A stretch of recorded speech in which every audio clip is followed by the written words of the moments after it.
Hashtag, why do so many Christians struggle with Christ's simple teachings?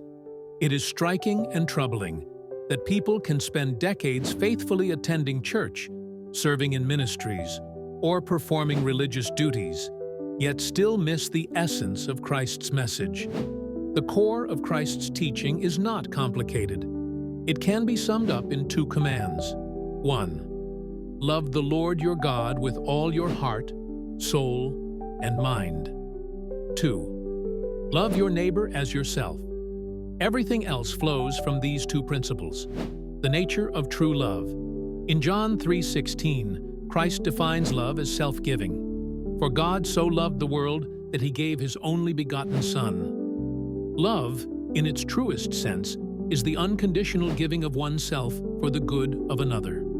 To say, I love God, while withholding parts of ourselves, whether through pride, fear, or stubbornness, is a contradiction. Rituals, church traditions, and good works cannot replace the heart's surrender. Loving God fully means yielding every part of life. Thoughts, motives, desires, without condition.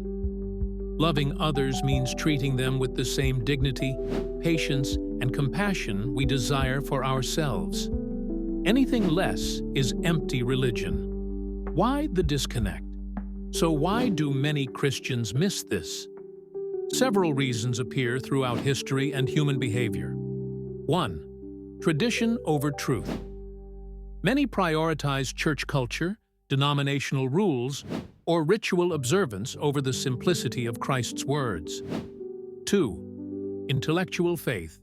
Without transformation, people may know doctrine in theory, but never let it reshape how they treat others. 3. Self-centered religion.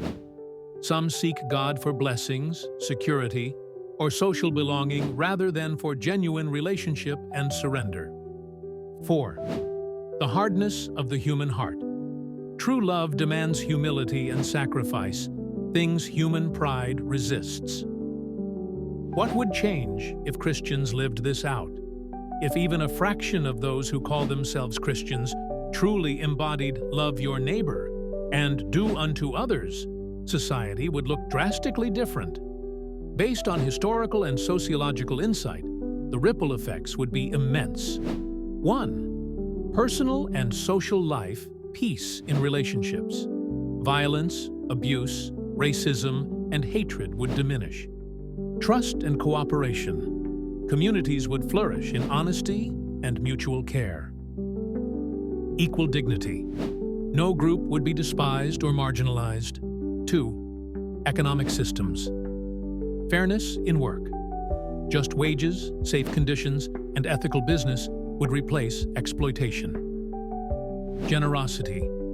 Those with more would gladly help those with less. Integrity. Fraud and greed would evaporate, replaced by honesty in trade. 3. Politics and law, empathetic laws. Leaders would ask, would I want this applied to me? Before legislating. Lower crime. With love guiding behavior, crime and corruption would fall. Peaceful nations. Wars and oppression would be replaced by diplomacy and respect. 4. Healthcare and welfare. Universal care. No one would be left hungry, homeless, or untreated. Stronger mental health. Love-driven communities reduce loneliness and despair. 5. Education and culture. Respectful classrooms, schools would model kindness and fairness. Compassion in media. Entertainment would uplift rather than divide. Culture of empathy. Compassion, not consumerism or violence, would dominate public life. In summary, if Christians truly embraced Christ's core commands, violence would give way to peace. Greed would yield to generosity. Oppression would be replaced by justice. Isolation would turn into community. This is not idealistic fantasy.